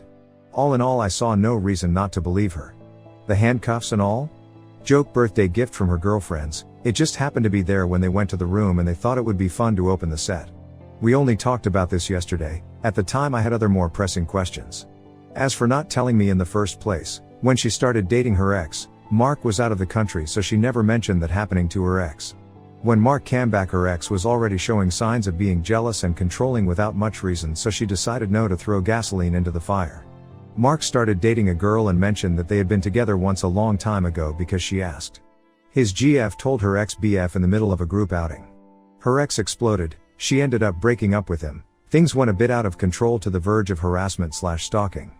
Mark relationship imploded sometime later because the girl saw Kat breaking up with her ex as proof that she has feelings for you and became a bit crazy. She never told me because, in the beginning she wasn't sure how I would react and was afraid I went her ex path, and by the time she figured I wouldn't go that path it had been so long that she just let it go. She apologized, admitted that was a bad call on her part and should have told me and let me decide how comfortable I was with it. When she spoke about her ex being abusive, I gently asked if he was the reason for her issue with being held by the wrists. He wasn't. He was verbally and psychologically abusive but was never physical. It was someone else after she broke up with her ex, someone that belonged to her friends group. Apparently he had a secret crush on her, was drunk at a party, they were alone on a small balcony and she friend-zoned him when he proposed. He got close, she placed her hands on his chest to try and stop him and he held her by the wrists and pinned her against a wall. One of her friends saw it through the window and helped. The guy was cut off by the friends group and last time she knew he left to work somewhere else. Still she was aware that if they were alone it might have been a lot worse, and when I did it to her it was just a response to the memory. Also, this actually explains some behaviors of hers when we started dating. She looked like she needed time to make sure she was comfortable to be alone with me, now I know why. After this I was drained. Well, I guess anyone that actually read this far will be as well. I went silent for a good while just replaying everything.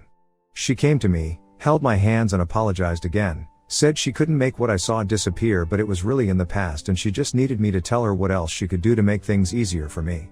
Honestly, at that point my brain was shot. Then she did something that caught me completely off guard. She called Mark on the phone, placed him on loudspeaker while motioning me to be quiet and asked him if he could speak or was close to his GF. His reply was, to me telling, he said that is an odd thing to ask, I'm alone, is something wrong? She told him that I had seen the video. Basically, the entirety of the conversation confirmed everything she told me. I didn't say anything so he didn't know I was listening. After freaking out with I saw you delete that shit, he referred to it as a one-time meaningless thing and a drunk hookup that keeps coming back to haunt us. Was also worried that I would tell his GF like my crazy ex. So after all this she asked me if I needed space but I told her I wanted her near. If she didn't want to be with me in bed I could sleep in my study but she wanted to be close as well. We spent yesterday together, didn't go to the party as it was planned, talked and just kept each other close.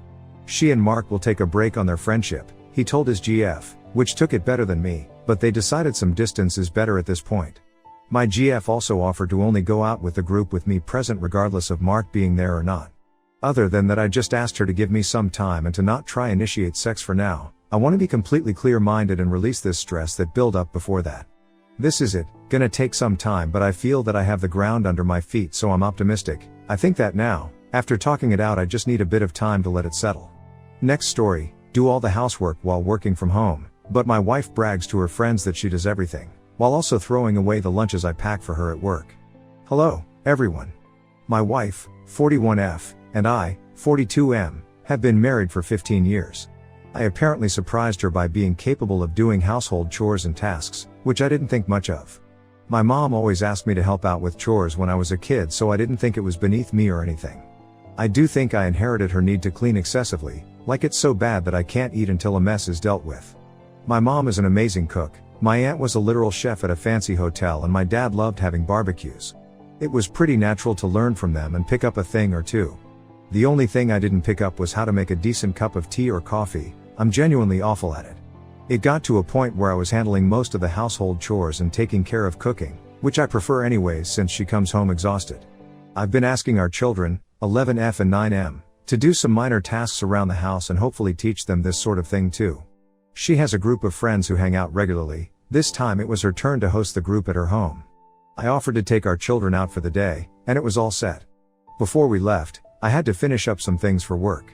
The office space is practically on top of our living room, so I could hear what they were talking about the entire time. One of the friends asked how she always kept our house so spotless and my wife just bragged about how she was responsible for it all. Then they all started talking about their gripes with their marriages. A common theme was how unhelpful their spouses were. I felt pretty uncomfortable so I just left the office and went out with the kids. I came back after they had left for the night and acted as normal until we got to our bedroom. I asked her what was up with that conversation they had and pointed out that I did the cooking and cleaning in our marriage. She told me not to take it personally, and that she just wanted to fit in with the struggles of her friends. Now I just feel unappreciated, especially since I don't clearly remember any genuine gratitude for what I do from her. Since then, she's been pretty short with me. She says I'm weaponizing what I'm doing against her and holding it over her head. I don't expect her to compliment me each time I clean or defend me religiously, just a little. My husband is pretty helpful actually, he does his share, would be nice. I can't help but feel like her friends think I'm some sort of deadbeat who comes home to relax and neglect her. Update 1, October 23, 2024. I'm pretty shocked this post went as viral as it did, and I tried my best to speak to my wife yesterday. I just can't believe that this is the woman I married. I tried speaking with her, telling her that what she did wasn't that big of a deal but was still not a nice thing to do. She didn't like me bringing it up again and just told me to suck it up and stop bitching about one mistake. She apologized, but in a tone that just sounded like she was just tired of dealing with this. I noticed her getting very heated and on the verge of starting an argument, so I backed off and switched to a different topic. I asked if we could adjust our duties at home to be more fair for both of us, since most of our management fell to me. I mean pretty much 90% of things like cooking/cleaning, including planning for our date nights or vacations for our family, rely on me. I do think it's an issue that she gets to come home and just tell me that she's tired. Then she got up in my face, telling me I had no right to lecture her about chore duties when I'm practically at home most of the time. She completely refused to hear me out and basically told me that what we have works best for our situation. She threw me in my face that she was the moneymaker and that balanced everything out in the end. Even this morning she was pretty annoyed with me, coming downstairs in a bad mood. I'm very sure our kids noticed it too, but I drove them to school after they got ready. When I got back I noticed that my wife left her packed lunch on our kitchen counter. So now I'm sitting here, just feeling like the woman I've known for 15 years hates me. I guess I'll have to push this issue properly even if she gets angry. She's been ignoring my texts and attempts to call her. I can't just let her act like this, especially in front of our children. Update 2, October 24, 2024. I think I'm just done at this point. I did something I never did before and went into her phone while she slept. We both know each other's passwords, so it wasn't really difficult. Some of the cheating comments got to me and I felt pretty paranoid about this situation. Instead I found a group chat with some of her work friends, different from the other friends she had over. It was just non-stop mockery of me and some of the stuff I did for her. She told them how embarrassed she feels to be with me and that I dote on her like a parent and don't feel like her husband. The lunches I pack for her are humiliating because I had sweets and other treats I know she likes. Some of her coworkers teased her about the snacks I have in for her and she admitted to just throwing them out at work. She doesn't have any issue eating them at home, but at work she throws out my baking? She had some choice words to say about me in her chat, some of which I don't have the courage to type out here. One of her meme pictures was of me on my knees scrubbing a bathroom tile, edited to have some sort of dress on like I was some sort of housewife from the 1960s or something. I just closed her phone and left the bedroom. I confronted her about the chat in the morning and the contents of it, which got her panicking. I focused on our kids this morning and left her to her own devices. It's not like she would have appreciated a kid's lunch anyways. Now she's texting me like crazy at the office, but I think I lost all respect for her and what she's become. Not only does she find me overbearing and embarrassing as a husband, but then I find out she mocks me to her friends and exposes some sensitive relationship issues to her group chat. This will probably be the last update, since I don't think she can come back from this. We just celebrated our 15th anniversary last month too. I feel like a loser now after seeing what my wife actually thinks of me. Comment where Op has replied, commenter, are you a stay-at-home father? Op, we both work, she makes about 100k a year while I make around 70k. She earns more, but she's definitely not the only income in our household. What makes my job great is that my boss lets me have a lot of flexibility, so I can work from home and take care of the house and kids as long as I give him a heads up. Final update, November 12, 2024. I know I'm going to get some hate for my decision at the end of this all, but I gave my wife one more chance. She gave me a real apology for her actions and how she treated me about 2 weeks ago. In her own words, she let her friends' comments at work and her best friends affect her too much. My wife wanted to feel included in the groups by playing both sides, one that has a useless husband and one that has a clingy husband. She's not using them as an excuse and did take full responsibility for how poorly she treated me, which is A+. She suggested some sort of marriage counseling for us and insisted on doing the planning herself to show me she's dead serious on wanting to make this work. She's copied me in her communications with a counselor, but it'll still be a while before our first appointment. She stepped up in the home too, doing more tasks without me asking. The compliments I used to get have also made a return, so I do feel a little more appreciated. My wife promised me that she wouldn't lie to her friend group anymore and give me the credit I deserve. The work friends I don't know about, their opinions on me will forever be as they are even though she talked to them. Part of this feels disingenuous, since it took us getting into a bad spot for this to happen. Maybe it's just resentment talking. I just hope this works out for our sake and the kids. And no, she has not been cheating or had some guy in her ear telling her things. A lot of DMs are asking about that. Ex-husband convinced me to quit my job, then left me while pregnant, and got my mom to testify against me in court. Years later my mom found out he photoshopped fake evidence. I've had a really rough couple of years recently, but I'm just managing to get back on my own 2 feet this year, and it's been difficult, especially since I don't have any support from anyone. I blame my ex-husband for most of this because he's the one who pretty much ruined my life and left me on my own about a year ago. My ex-husband, Ezra, and I had been together for 2 years before we got married. We were married for 3 years before he decided to leave me last year, while I was in the second trimester of my pregnancy. Ezra and I met when we were 22, just starting out as a couple of new employees in the same company. We worked together for a few months before he finally asked me out, and then, we started dating. While we were dating, everything was great, and soon enough, we decided to get married. After that, everything started going wrong for me because I think knowing that I had a ring on my finger now, and I was totally committed to him, made him take me for granted. At first, he talked me into quitting my job so I could stay at home full time and take care of the household. I was a little skeptical about it initially, but then, I decided to go for it because my mother herself had been a psalm and my dad had always treated her very respectfully. But unfortunately, I did not realize that Ezra was nothing like my father, and within half a year of me quitting my job, we started having trouble with money. He and I used to work in sales, so it was all commission based, and I guess he was not doing well. So I tried to talk to him about going back to work again since we were clearly struggling with money, but he got really egoistic and accused me of not trusting him to be competent and capable enough of managing the finances on his own. He told me to stick to my work around the house and not worry about the money, and we started fighting about these things because I thought that he was being very disrespectful towards me, especially given the fact that due to our lifestyle, we had to rely on my savings way more than I would have liked to. But after every fight, he would always apologize to me and emotionally manipulate me into forgiving him. I really loved him, and I wanted to make it work, so I would end up forgiving him in spite of myself. This ended up turning into a cycle. He would disrespect me and then apologize to me and make it up to me, and I would end up staying. It was all very emotionally exhausting, but at the time, I still had this faith that I could make it work with him. I put up with it for a really long time, but even that was not enough for him to stay, and he filed for a divorce eventually. And to make sure that he wouldn't have to pay any alimony, he went above and beyond in his attempts to make me look like a cheater. Last year, when I was around 10 weeks pregnant, my ex-boyfriend from high school reached out to me and asked me to meet him for coffee. I don't think it would have been a big deal if we had just been a short-term fling, but unfortunately, he and I had a really long history. We had started dating when we were just 13, and he had my first and only serious boyfriend before I met Ezra. My ex, I'll call him David, and I had been together for almost 6 years before we mutually decided to break up in college. He had chosen to go to college out of state, and we tried to make it work long distance for a year, but it just wasn't going well, and we started to have a lot of misunderstandings. So instead of letting it drag on and end on a bad note, we decided to end on a good note and mutually parted ways. After that, we tried to stay friends for a while, but we just drifted apart gradually.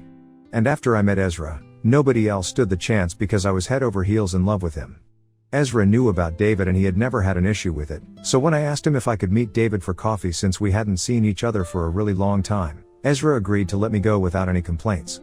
I had gotten to know from a couple of old friends that after he had graduated from college, David hadn't come back and had moved to New Zealand to stay with his uncle and had been working there ever since. After that, he rarely ever visited, and even when he would only see his family and go back quickly. So last year, he had taken a proper vacation to come back home and meet everyone, and that's why he had asked me to meet him as well, for old time's sake. Ezra knew about all of this because I had even made him read the message that David had sent to me, and it was purely platonic. There was nothing romantic about it at all. But in spite of that, when he brought it up in court, he made it sound like I had always been in love with David and that meeting at the coffee shop had been the first of many secret meetings, even though it was the one and only time that I had met him after our breakup. He didn't have any evidence. He just claimed that he had seen me and David holding hands together but hadn't managed to get a picture because he was so horrified, and what was worse was that he managed to get a couple of our mutual friends to testify against me too. However, what really sealed it for me was my mom's decision to believe Ezra and testify against me.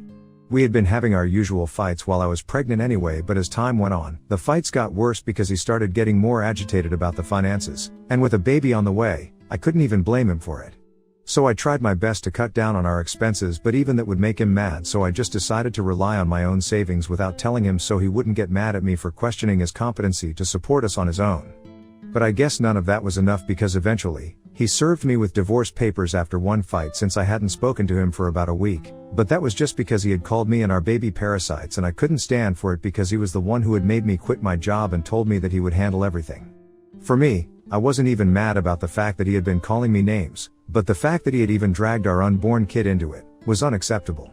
When he served me with the divorce papers, I was beyond shocked, and my first instinct was to apologize to him, to beg him to stay, but even after that for hours, it did not work and he told me that he was going to leave that day itself and that he wanted nothing to do with me or the child anymore. And true to his word, he packed his stuff and left, and soon enough, he sent me legal documents seeking to terminate his parental rights. A court hearing would be held soon, and all I had to do was respond and attend. But that was only about the custody of our child. The divorce was a whole mess that I still had to deal with. So I got in touch with a friend of mine who works in a law firm, and she put me in touch with one of their best divorce attorneys and even paid for me since I could barely afford her. It took me a week to make up my mind about what to do, but eventually, I decided to go through with the divorce, but on my terms. I had been very unhappy in this marriage anyway and realized that the only reason I had been begging him to stay was because that's just what I was used to. I was used to him, but if I was getting the opportunity to start again, it would be foolish to let it go. Especially given the fact that I was going to become a mother soon. I did not want to let my bad decisions ruin my child's life. So I decided to agree to the divorce, but I wanted alimony to be able to support myself, at least until I had made enough money after I started working. I thought that it was fair enough because Ezra himself had convinced me to quit my job earlier and filed for a divorce now. It was on him to make sure that I was taken care of. That's where the problem started, because he was not willing to pay alimony at all, and he started manipulating and starting the fact to make me look like a flirt who would constantly hit on other people right in front of him. And apparently I had also been living off of his money for the past 3 years after quitting my job on my own and expecting him to take care of everything. He even claimed that the baby hadn't even been his idea. He had not been fine with it, but I had still gone ahead with the pregnancy in spite of his protests. So no, he did not think that he owed me any alimony because it was the only way for me to get more money out of him after he had completely drained his savings, which is what I had done and not him. The only way he had drained his savings was while trying to impress people, while I had actually drained my savings trying to support us without relying on him too much. And then, of course, he started accusing me of having an affair with David and said that he had personally seen us together but had apparently forgiven me because he wanted to make it work, but now, he couldn't do that anymore. Things got really messy and ugly, and I got my friends to testify for me by telling the truth, but he got his friends to completely character assassinate me and make me out to be some sort of gold-digging flirt. I even got David to testify and acknowledge that he had only been here for about a month before he went back to New Zealand and he had only met me once, but Ezra claimed that we were lying, and I guess somehow, he even got to my mother ultimately. The final nail in the coffin was my mother's decision to testify against me and claim that it was totally believable that I was having an affair with David because I had always had a soft corner for him, and as far as she knew Ezra, he would never do anything to hurt me, so I was probably lying. And when we finally wrapped up the entire thing, I did not get any alimony and my mother cut me off as well. He also managed to get out of being a responsible father by terminating his rights, but I'm glad that it happened because I wouldn't want somebody like him to be a part of my son's life anyway. At least I still get child support, no matter how small the amount is. After the divorce, when I realized that I was not going to get any support, I decided not to waste any time crying over spilled milk and started applying for jobs immediately. The divorce had been finalized a month after my son was born, and since I had been heavily pregnant while I was in the process of getting divorced, nobody was willing to hire me, so I had been living with my friend who had put me in touch with the lawyer, and she had been kind enough to bear all my expenses too. After I gave birth, I got a job within a month and I started working again. It didn't pay much and I couldn't afford to move out of my friend's house for the first couple of months, but eventually, once I had saved enough, I moved into a small apartment. Everything has been a huge struggle for me, but with a little help from my friends and a few family members, I've been able to make it work while juggling work and motherhood. I've always felt very guilty leaving my son with other people while I'm at work, but I know that I had to do it. And to make up for that guilt, I decided to splurge on my son's first birthday party that's coming up in a week. I've already sent out the invitations to all my friends, my family members who have been helping out, and a couple of my coworkers. It's gonna be a bit expensive, but I just got a new job 2 months ago and it pays much better, so I can afford to splurge a little. Besides, I've already started repaying all my debts, so I figured I could afford to spend a little on my son as well. But somehow, my mother found out that I was throwing a birthday party for my son, and she was really offended that she hadn't been invited. Which I think is very surprising, given the fact that she is the reason I'm having to struggle so hard to be able to give my son a good life. She unblocked me on social media and reached out to me a few days back and did not even bother to apologize to me.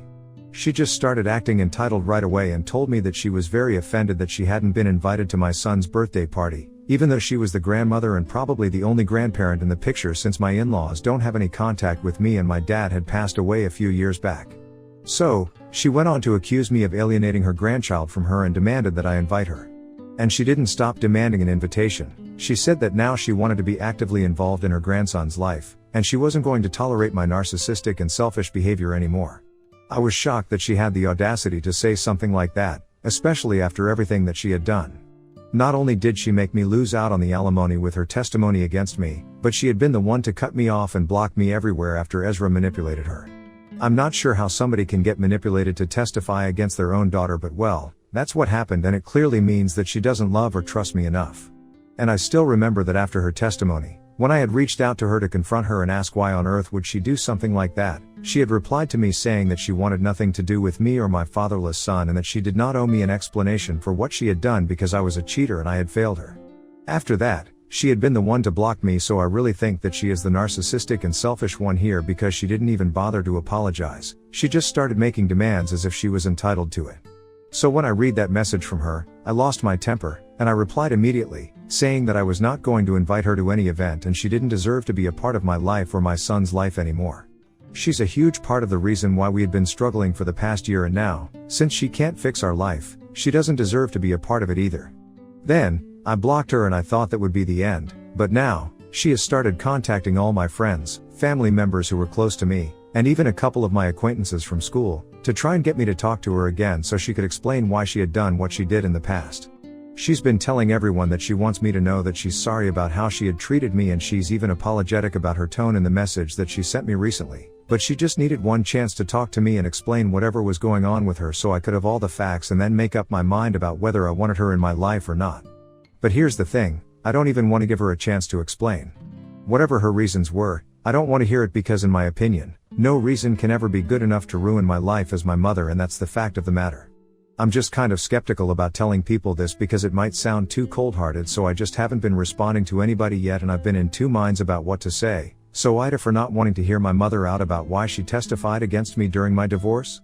Update 1. I have decided that I'm not going to change my mind.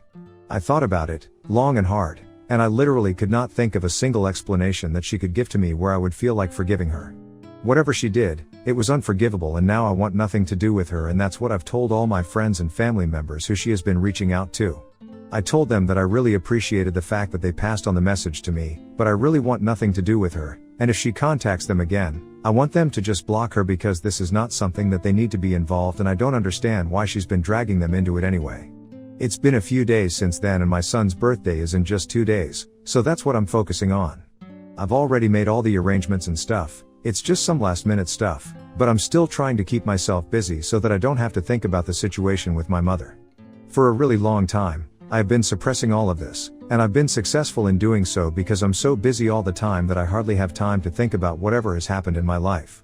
I keep myself occupied, and it's very easy to do that so that I don't have to think about all the things from last year and even from before that, because it's not like Ezra and I was never problematic in the beginning, we were always just wrong for each other. But now, because my mother had reached out to me, it became a little difficult for me to say none of that had ever happened and just keep moving on with my life. I had allowed myself to get weak for a couple of days and let this take over my life, but I'm back to normal now. I know that I have to power through all of this for my son, and that's what I'm gonna be doing. I have no time for people like them. I know it's probably not a very healthy approach before anybody decides to comment on it. I'm aware of it, but I can't really afford therapy right now, not only financially but also I really just don't have the time for it.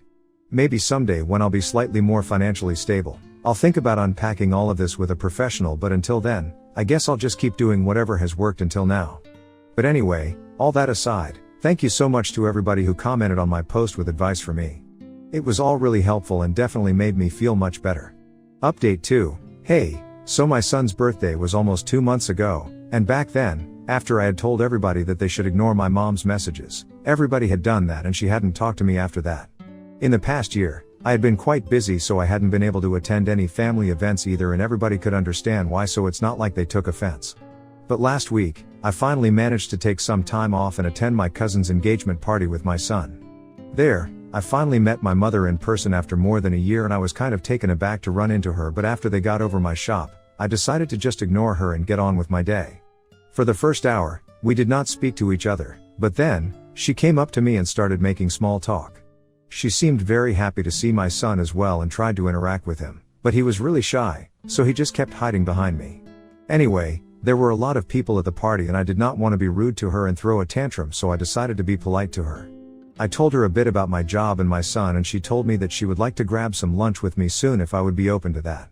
Once again, she started telling me that she had a lot to tell me about everything, and that's when I decided to tell her that I was glad that she was trying to make amends, but I really didn't want that for myself right now. I told her that the conversation was over, and then I walked away, and surprisingly, she was respectful of it and did not bother me after that. And I've been thinking about it because I might not forgive her even after hearing her out, but I really do want to know what she has to say. I'm not doing this because I want to salvage our relationship or whatever, I don't have any hopes like that, but it's purely out of curiosity that I want to meet her and hear her out. I have been thinking about it ever since I met her, and I have even spoken to a couple of friends about it. They think that if I want to get an explanation and maybe get some closure, then I definitely should talk to her because it'll probably help me. So after giving it a lot of thought, I decided to reach out to her after unblocking her yesterday, and I told her that I would like to grab lunch with her today. I'm not taking my son with me because I'm not sure if I want to forgive her or not, and if I don't want her to get attached or whatever. Update 3. So I came back from lunch with my mom about 2 hours ago, and boy, there's a lot to unpack here. As soon as I got to the restaurant, she started thanking me for even showing up, and once we had ordered some food, she did not waste any time beating about the bush and immediately started telling me the last year, Ezra had visited her and shown her a lot of screenshots and pictures and totally convinced her that I had been cheating on him with David. He had even gone to the extent of showing her a screenshot from David, where he was bragging about how the two of us were going to take his money and go off to live together. He had told my mother that he hadn't presented any of this to his lawyer because he did not want to humiliate me even more since he still loved me, but I think the real reason he did not bring any of that up was probably because all of that was made up, photoshopped and fully fake. It had been just enough to convince my mother because she didn't have any other way to confirm the truth, and it had probably seemed real to her, but the experts would have found out the truth. Anyway, that's how he got her to testify against me, and she had been very upset with me, but when she heard about her grandson's first birthday, she felt even more upset because not only was she losing out on time with me since I was a cheater, she was losing out on time with him too just because of my mistakes, and that's why she had been so entitled while messaging me first. But after the message that I had sent back to her, she started doubting herself, and that's when she reached out to David to ask him if he had sent any message to Ezra, and he showed her proof that he had never even spoken to Ezra. That made her realize that maybe Ezra had lied to her, so she tried to contact him, and when he hung up on her as soon as she asked him about it, she realized what a huge mistake she had made. So she tried to get everybody to talk to me and get me to unblock her, but by then, it was too late, and I had decided that I did not want to forgive her or even hear her out. She could totally understand why I did not want to give her a chance, because she told me that if she had been in my place, she probably wouldn't have wanted to hear me out either, because this was a huge betrayal, so she did not bother me further. She had been trying to be respectful of my boundaries, but she knew that she wanted me to know the truth about what had happened, because now, she felt like she could finally help me out and maybe we go back to court again and get Ezra to pay the alimony that he owed me, since the only way he got out of it the first time was by accusing me of cheating and lying about everything. So we definitely had grounds to ask for alimony now, and with her help, she believed that we could get it done. It was a lot to process and I didn't know how to feel about any of it, so I just told her that I needed some time to think things over, and that's what I'm gonna be doing now, because all of this has been heavy and I feel really weird right now. I don't know if I want to forgive her, I don't know if I even can, because I've gotten used to being mad at her. I'm trying to understand her point of view as well, but it's difficult. I don't know if I should go back to court and demand alimony again, if there's even any point to it anymore, and I just don't have any answers for anything right now. I guess I'll have to take my time and think about everything before I do something. Update 4. Hey, guys. So, it's been close to 6 months since my last update, and here's the deal. I decided to go back to court to enforce alimony payments, and we went through the whole negotiations and stuff again, but this time, my mother was on my side. And I even reached out to all his friends who had testified against me the first time around. He had manipulated them the first time, so I decided to do the same thing, and I played the most emotional card I could think of, the "I'm a struggling single mother all because of you guys" card. Technically, I wouldn't even call it a card that I paid, because it was just the truth that I used against them. And I guess a lot of them were already feeling quite guilty for testifying against me, and they were ready to testify in my favor this time with the truth. When I told Ezra about it, I said that I was willing to give him a chance to settle out of court as long as he coughed up the money that he owed me, and I guess he knew that there was no way out of it anymore, so he decided to agree, and now, I'm gonna be receiving checks every month until I decide to remarry. And if I wanted to get back at him, I would have decided not to marry ever again, but I don't think I'm gonna do that because I have recently started talking to David again. He reached out to me recently to apologize for not telling me about it when my mother had contacted him to ask about whether he had ever spoken to Ezra, back when she was trying to confirm if Ezra had lied to her or not. He told me that he had wanted to bring it up with me, but at the time, we hadn't been on talking terms because of the divorce and everything, and it was just awkward. He reached out to me back then, and since then, we've just never stopped talking. We are still figuring things out, but I have started developing feelings for him again, and he has confessed that he never really fell out of love with me anyway, which is why he hasn't been able to get serious with anyone. He lives in New Zealand and keeps trying to get me to visit him, and I might do that soon. My mother and I are also working things out, and it's going well so far. Honestly, I'm just figuring things out for myself at the moment, and I'm not too sure about anything, but I know that I'm loved, and that's all that matters. But my priority right now is my son, and that'll always be true, no matter what happens.